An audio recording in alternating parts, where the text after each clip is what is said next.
รถติดนะคะเช้ามาเนี่ยตอนนี้ต้องพูดเป็นเสียงเดียวกันเลยนะว่ารถติดมากๆนะคะแต่ใครที่ใช้นะคะสำหรับออโต้เบรกโฮของ Honda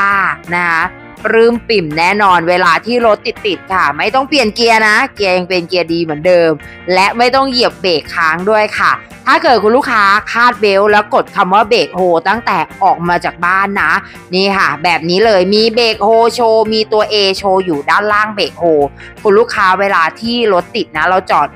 เขาเรียกว่าเหยียบเบรกจนรถจอดนิ่งสนิทค่ะถึงแม้อยู่ที่เกียร์ดีนะเราถอนเท้าออกจาก